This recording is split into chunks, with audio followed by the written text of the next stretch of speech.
Una de las experiencias que recuerdo de mi adolescencia es que una vez fuimos con un grupo de jóvenes para unas cavernas. Y bueno, en esas cavernas pues son cuevas enormes y algunos ya habían hecho ese trayecto. Nosotros fuimos un grupo de jóvenes y nosotros no fuimos preparados como para poder iluminarnos dentro de la caverna. Tú sabes que dentro de una cueva no funciona cualquier lámpara, no funciona cualquier linterna. Nosotros apenas llevamos aquellas linternas que funcionan a pilas, ¿no? Aquella que funciona pues en un ambiente abierto, en un ambiente cerrado como una cueva.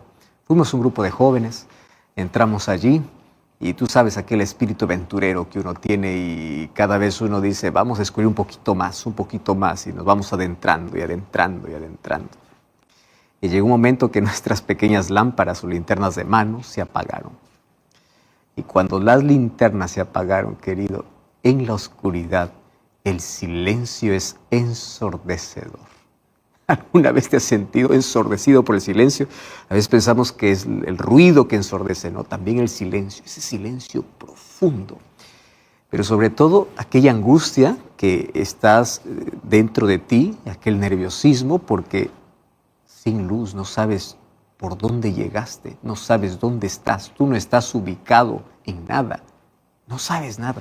Y ahí comienza la angustia y la desesperación. Recuerdo que comenzamos a orar, estábamos embarrados del lodo porque tuvimos que pasar por lugares inhóspitos y sin ver, hasta que a la distancia pudimos ver allí un rayito de luz que nos indicaba la salida. ¡Oh, luz! Ahí está la salida, luz.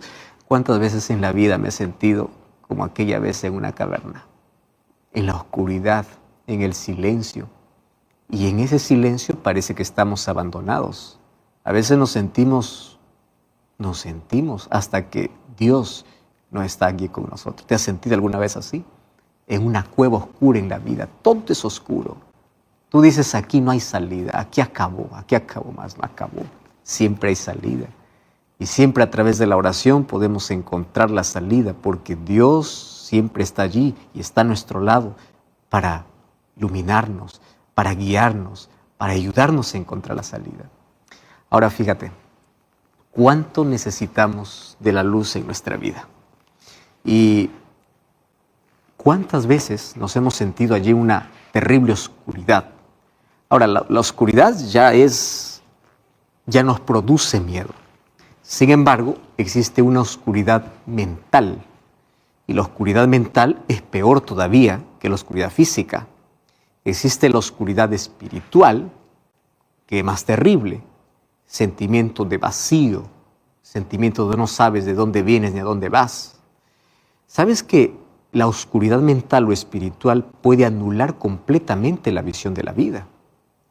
Porque cuando tú tienes oscuridad mental, tú ves que la vida pierde color, tú ves que la vida pierde sentido y tú vives en una completa confusión.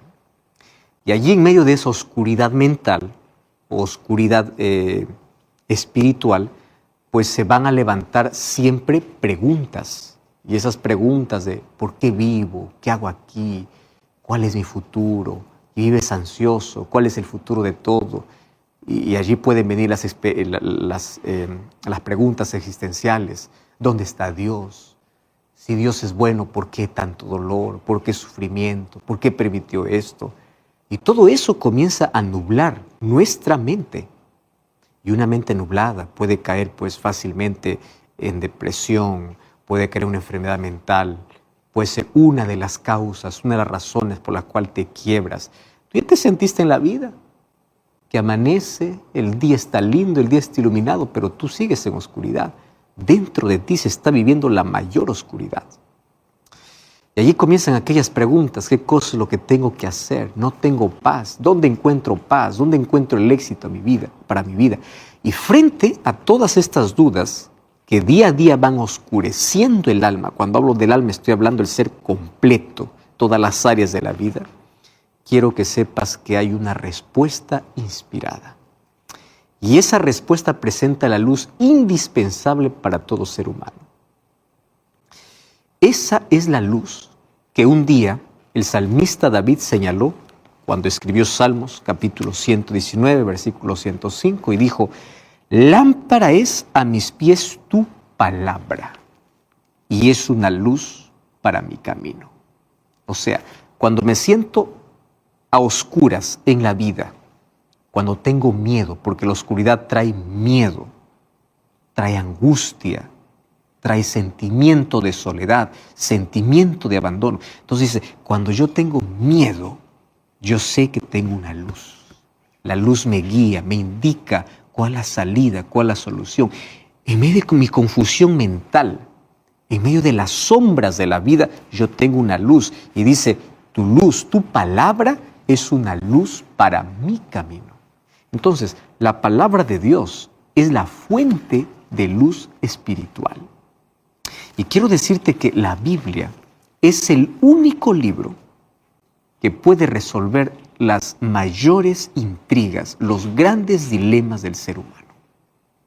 La Biblia es un libro de respuestas, como también es un libro de preguntas. Pero aquí, para cada pregunta, vas a encontrar una respuesta. Recuerdo de la historia de aquel historiador César Cantú. Y él declaró un asunto interesantísimo cuando se refirió a la Biblia. Y él decía así: observamos que la Biblia es el libro de todos los siglos. Me encanta porque de manera poética o de manera profunda lo describía.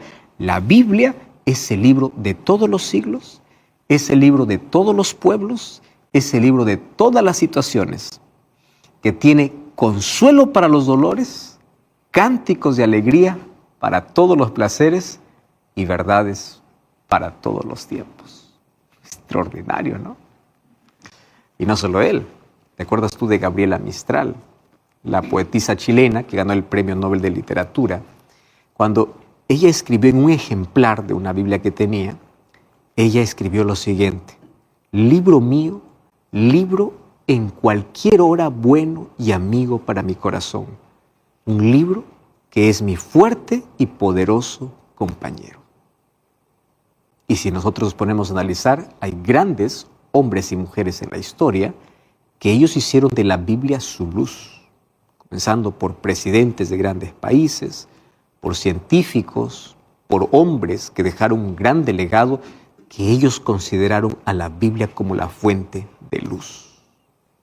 ¿Sabes por qué? Porque la grandeza, la hermosura y el valor que tienen las Sagradas Escrituras, a la verdad han sido ensalzados, han sido levantadas por incontables escritores. Hablemos de estadistas, de religiosos, de hombres de ciencia. Todos ellos escribieron cosas lindas, pero nadie como David, ¿eh? David no solamente escribió Salmos 119 y 105. David también escribió Salmos capítulo 19, versículo 7 y versículo 8. Al referirse a la Biblia que él tenía, dice así: la ley de Jehová es perfecta. Claro, cuando hablamos de la ley estamos hablando de la Torá, que era la Biblia que ellos tenían. Y dice, la palabra, podríamos nosotros traducirlo aquí, la palabra de Dios es perfecta, que convierte el alma. El testimonio de Jehová es fiel, que hace sabio al sencillo. A mí me encanta mucho esta expresión, porque yo conozco tantas personas que pueden ser inteligentes, pueden medir su coeficiente intelectual y pues es elevado, pero no son sabias. La sabiduría no es algo que se adquiere en la escuela, no es algo que se obtiene con un título. Y aquí dice que la palabra de Dios puede hacer sabio al sencillo. Todos somos inteligentes y el mundo está lleno de personas inteligentes y brillantes, pero pocas personas sabias. Y quien hace sabio al sencillo es la palabra del Señor. Versículo 8 dice, los mandamientos de Jehová son rectos, que alegran al corazón, y el precepto de Jehová es puro, que alumbra los ojos. A mí me encantan algunas palabras que coloca aquí. Es perfecta, puede convertir, da sabiduría, da alegría y alumbra. ¿Qué más podemos colocar aquí? Está completo. Y eso es todo lo que necesitamos en la vida, ¿verdad? Ahora, ¿por qué es que la Biblia llega a lo más profundo del ser humano y puede despertar el amor más sincero del corazón? ¿Por qué es que innumerables mártires y héroes de la fe estuvieron dispuestos a entregar su propia vida solamente para defender estas enseñanzas. ¿Por qué es que las promesas bíblicas pueden traer gozo y esperanza para millones de personas? ¿Cuál es el secreto revolucionario que tiene este libro? ¿Por qué tiene tanto poder las Sagradas Escrituras? No es un libro más de historia, aunque contiene historia. No es un libro de ciencia, aunque contiene ciencia. Es un libro que puede cambiar completamente un ser humano. ¿Cuál es la razón de ser un libro diferente si las páginas pueden ser parecidas a otros? El grosor puede ser parecido a otro libro. ¿Qué hace de este libro un libro diferente? La respuesta nos da el apóstol Pedro. Mira lo que dice el apóstol Pedro en su segunda carta, segunda de Pedro capítulo 2, el capítulo 1, versículo 20 y 21, dice así: entendiendo esto, que ninguna profecía de la Escritura es interpretación privada, porque nunca la profecía fue traída por voluntad humana, sino que santos hombres de Dios hablaron siendo inspirados por el Espíritu Santo. ¿Tú estás entendiendo? Dice que las Sagradas Escrituras son inspiradas por el Espíritu Santo. Pedro dice, entiende primero esto. Ninguna profecía, o sea, nada de las Escrituras es de interpretación privada. ¿Y qué cosa dice el apóstol Pablo? Cuando vamos a 2 Timoteo, capítulo 3, versículo 16, dice así: toda Escritura es inspirada por Dios y útil para enseñar, redarguir, corregir, instruir, a fin de que el hombre de Dios sea perfecto y enteramente preparado para toda buena obra. Ahora entiendes por qué este libro es un libro diferente. Es esto que hace que la Biblia sea un libro diferente. Primero, porque no fue escrita por creatividad humana, fue escrita por inspiración divina. ¿Qué es inspiración? La palabra inspirar viene literalmente de la palabra soplar. Inspirar. ¿Qué cosa es inspirar? Soplar. Y es la capacidad que Dios entrega al ser humano, a un grupo de hombres y mujeres, profetas y profetisas, que Dios levantó y Dios sopló, Dios inspiró en el pensamiento de las personas para escribir. Entonces, la Biblia tiene una naturaleza doble. La Biblia es divina y humana, porque es inspirada por Dios, pero es escrita por hombres.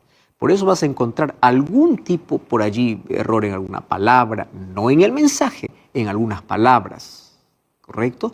Pero el mensaje sigue siendo perfecto, porque la Biblia es de origen divino, pero escrito por seres humanos. Algunos serán más educados que otros, ellos escribían de acuerdo a su contexto, a su educación. En la Biblia encontramos escribiendo a reyes, legisladores, agricultores. En la Biblia encontramos a un erudito llamado Pablo, a un rey llamado David o Salomón, a un Moisés, hombre preparado también. ¿Cómo encontramos a un Amós? Tan simple, tan sencillo. Pero Dios inspiró. Entonces, los hombres que le escribieron fueron simples instrumentos por medio de los cuales el Espíritu Santo trajo un mensaje para toda la humanidad. Los apóstoles, los evangelistas, comenzando allá por Moisés, escribiendo el Pentateuco, vemos la sabiduría de Salomón, el salmista David y todos los escritores bíblicos. Todos ellos nos entregaron una porción de gran valor espiritual, de luz, de esperanza. Pero el mensaje no lo aportaban ellos. El mensaje provenía directamente de Dios. Y alguien puede decir, pero eso lo puede decir cualquiera. ¿Cómo yo sé que viene de parte de Dios? ¿Cuáles son las evidencias para que yo pueda creer y pueda decir, realmente este es un libro que vino del cielo? ¿Acaso alguien no puede decir, Dios me inspiró y yo escribí? Puede existir eso, ¿verdad? ¿Cuáles son las pruebas que nos dan la seguridad de que Dios es el autor de las Sagradas Escrituras? Bueno, déjame conversarte sobre algunos hechos. Hay muchísimos, pero déjame resumirte de manera práctica y didáctica 5 hechos que hacen que la Biblia sea un libro diferente y que nos dé la evidencia que es inspirada por Dios. Número 1, hablemos acerca de su armonía y de su unidad en todo su contenido. Fíjate una cosa. La Biblia en sí es un conjunto de libros, porque aquí tú puedes encontrar una biblioteca. Aquí en la Biblia tú puedes encontrar 66 libros escritos. Solo que esos 66 libros fueron escritas por 40 personas en un periodo de 1500 años. Y tú sabías que los escritores no se conocieron entre sí. Moisés no conoció a David. David no conoció a Juan. Pablo no conoció allí a Amós o a Jonás o a Daniel. O sea, la mayoría de los escritores no se conocieron entre sí. Ellos vivieron en diferentes épocas, ellos pertenecieron a culturas diferentes, pero a pesar de todas esas circunstancias, los escritos armonizan. ¿Cómo tú explicas? Imagínate, si yo dijera a uno de un país, a otro de otro país, de otra cultura, escríbeme un texto, y si yo lo reúno todos los textos y veo que en todo hay una línea de pensamiento, hay una coherencia, no hay una contradicción, ¿cómo explicas esto de forma humana? No hay manera.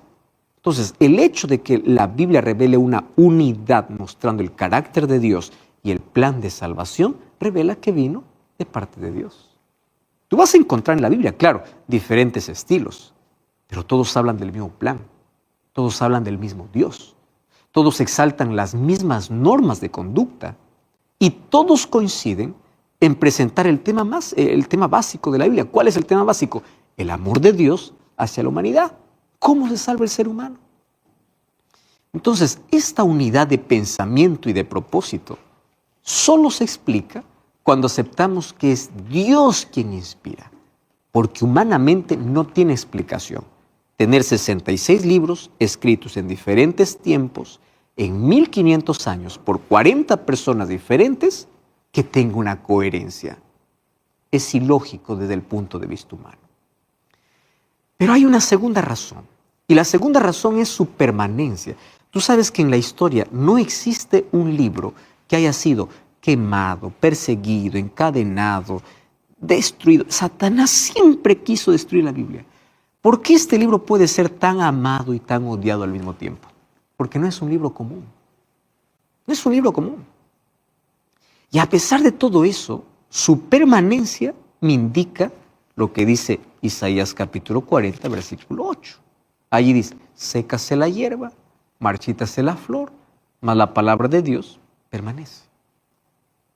Mira, el imperio de César, uno de los más grandes imperios, acabaron. Las legiones romanas, con su poderío, con su estrategia, está en la historia, está en el polvo.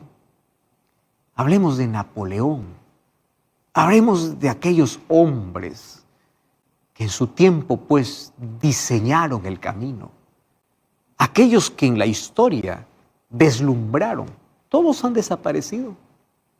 ¿Dónde está el orgullo, por ejemplo, de los faraones? Todos los faraones acabaron. No importa la riqueza y la gloria que tenían. Todo desapareció, mas la Biblia permanece. Aun cuando la tradición cavó un sepulcro para la Biblia permanece. Aun cuando la intolerancia religiosa incluso se encendió en un tiempo para perseguir a los que estudian la Biblia permanece. Aun cuando la Biblia se quemó en plena plaza en Francia, la Biblia permanece. Porque la Biblia dice, sécase la hierba, marchítase la flor, vendrán imperios, acabarán reyes, pero la Biblia permanece, la palabra de Dios permanece. No importa cuánto fuego se prendió sobre ella, no importa los intentos para poder quitarla, la Biblia permanece, porque la Biblia no solamente fue inspirada, la Biblia fue preservada por el Espíritu Santo. Y sabes que siempre va a permanecer. ¿Por qué? Porque proviene de Dios. Y Dios es eterno. La gloria humana desaparece, aparece por un tiempo y acaba, pero lo que viene de Dios permanece. Número 3. Hay una tercera razón por la cual te puedo mostrar que este libro es inspirado. y es por su carácter profético. Ya hay muchos libros de profecía. Yo por ahí en la calle veo, por ejemplo, Nostradamus y las profecías sobre el fin. Tanta curiosidad puede llenar a los seres humanos por conocer el futuro. Pero tú sabes que en la Biblia encontramos más o menos 6,000 versículos bíblicos que contienen profecías sobre el futuro. Ahora, préstame atención.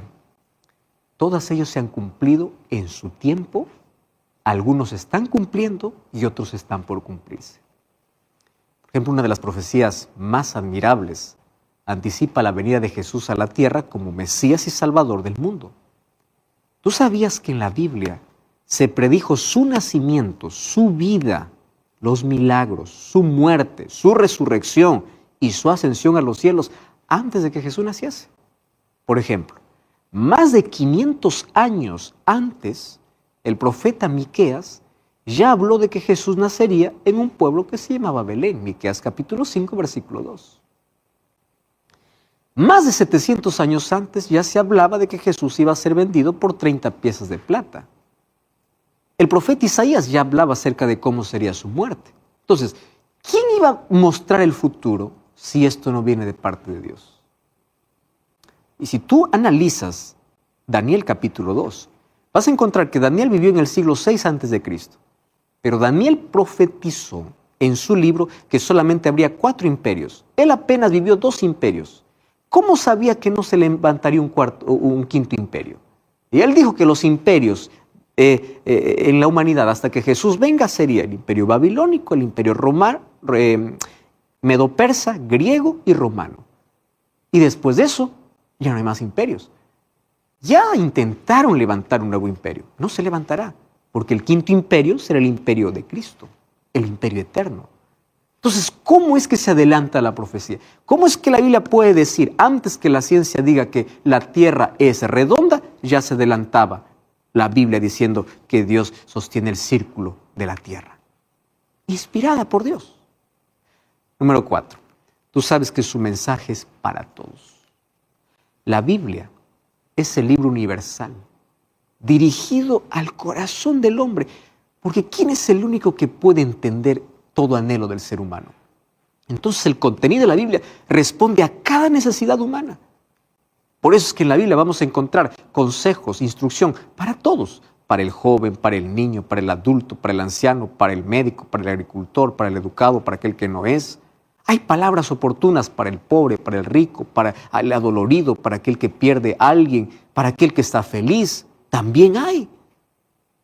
Recuerdo una frase de Francisco Estrello. Y él declaró, la Biblia nos habla hoy porque tiene un mensaje viviente. Y ese es el mensaje de Dios para la humanidad. Y el hombre de hoy es el mismo de ayer, con sus mismas necesidades, con sus mismos problemas, con sus mismas angustias, con su misma urgencia de salvación. Ahora fíjate, la Biblia nos habla hoy porque Dios es quien se mueve en sus páginas. Y Dios es eterno. Y Él está buscando al hombre con la misma pasión para poder salvarlo. Hay otra razón, y es la quinta, ¿verdad? Es que la Biblia tiene poder para transformar. Esto es indiscutible. Tú puedes leer un libro de historia, de geografía, puedes tener conocimiento. Puedes leer un libro de ciencia, de cultura, puedes tener conocimiento, pero no te transforma la vida. Hay tanta gente que puede tener grados y títulos y todos colgados en la pared, pero tienen una vida hecha un desastre, un vacío, hundidos en cosas destructivas. ¿Y sabes lo que declaró el apóstol Pedro? A mí me encanta lo que dice Pedro, mira. Primera de Pedro, capítulo 1, versículo 23. Primera de Pedro, capítulo 1, versículo 23 dice así. Siendo renacidos, no de simiente corruptible, sino de incorruptible, por la palabra de Dios que vive y permanece para siempre. Me encanta esa expresión, siendo renacidos. Nosotros estábamos degenerados y fuimos regenerados. Fuimos transformados por medio de la palabra. Y esta influencia, tú sabes que se manifestó incluso en una historia dramática. ¿Tú escuchaste hablar acerca de Voltaire?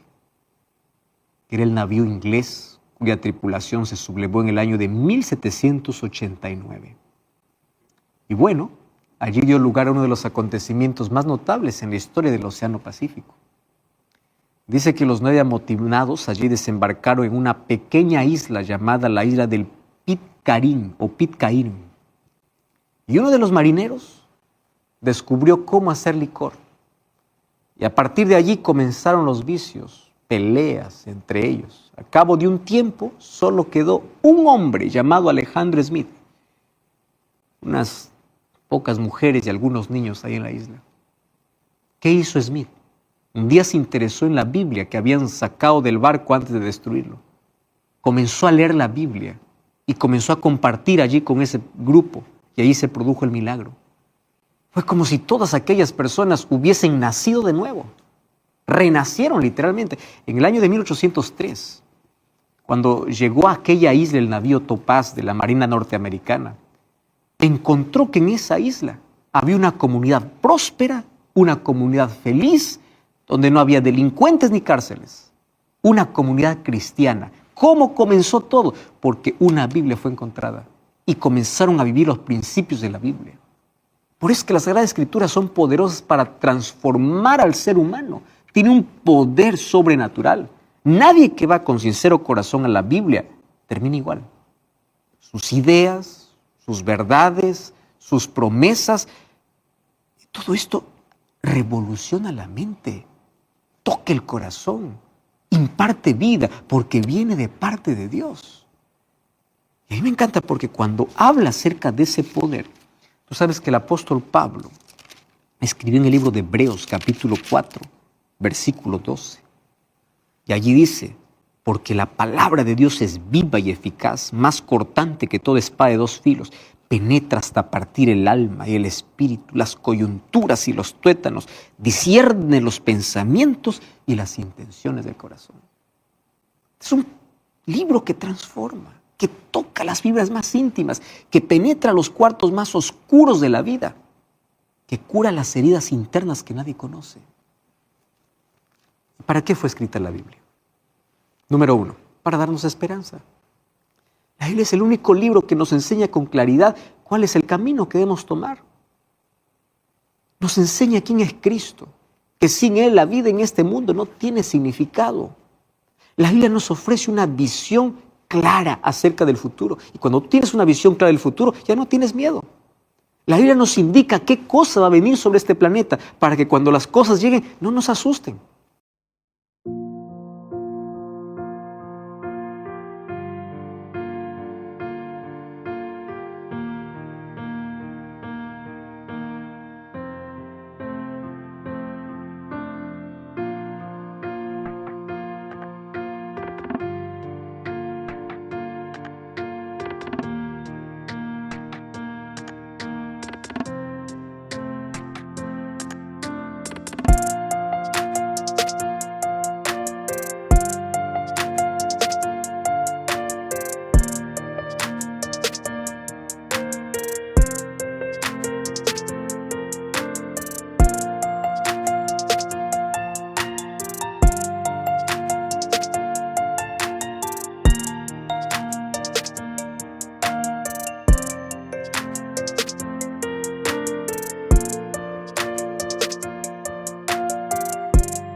La Biblia nos enseña por qué la muerte, también por qué el dolor. Nos explica qué sucede cuando el ser humano muere y eso nos trae esperanza, nos trae consuelo. Alguien que conoce la Biblia y conoce las promesas de Dios no se desespera, no se angustia, ni por el porvenir, ni por lo que acontece, ni por las cosas inesperadas. Ahora fíjate, sin la Biblia, pues estuviésemos agobiados en el caos y en la desesperación. Pero en la medida que nosotros tenemos contacto con la Biblia, hoy nosotros sabemos que hay esperanza. Y como dice el libro de Romanos capítulo 15, versículo 4, la Biblia fue escrita para que por la paciencia y la consolación de las Escrituras podamos tener esperanza. ¿Te falta esperanza? Biblia. ¿Tú escuchaste aquella expresión, la esperanza es lo último que se pierde? No, la esperanza se pierde cuando dejas de conocer a Cristo, cuando abandonas a Cristo, cuando dejas de estudiar su palabra, pierde la esperanza. Por eso la Biblia vino para traer esperanza. Número 2, la Biblia vino para darnos fe. ¿De dónde viene la fe? Romanos 17 dice, porque la fe viene por el oír y el oír la palabra de Dios. Mira, nosotros vivimos en un mundo que está plagado de duda, de incertidumbre, agnosticismo, escepticismo, ateísmo. Pero gracias a la Biblia, el alma se ilumina con aquella antorcha de la fe. Una pareja de ateos, una vez en un acto de honestidad se atrevieron a leer la Biblia. Y al completar la lectura por primera vez, ellos dijeron en voz alta, si este libro es la verdad, nosotros estamos equivocados, Dios existe. Y luego lo leyeron por segunda vez. Y después de concluir dijeron, si este libro es la verdad, entonces nosotros somos pecadores y estamos perdidos. Así que volvieron a leer por tercera vez, ahora con más humildad. Y después de haber leído por tercera vez, ellos ahora dijeron con alegría, si este libro es la verdad, estamos salvos. Porque aunque fuimos pecadores, somos pecadores, Cristo murió por nosotros. Número 3, la Biblia puede traernos gozo. ¿Entiendes? La Biblia te saca de la incredulidad, la Biblia te coloca esperanza, la Biblia te saca de las sombras de duda, pero la Biblia te trae gozo. A mí me encanta lo que dice el profeta Jeremías, capítulo 15, versículo 16. Ahí dice, fueron tus palabras halladas y yo las comí.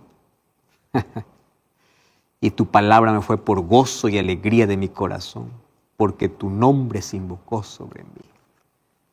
Tú sabes que el gozo, la alegría que tuvo el profeta, también lo disfruta toda aquella persona que va a alimentarse de este bendito pan espiritual que es la palabra de Dios.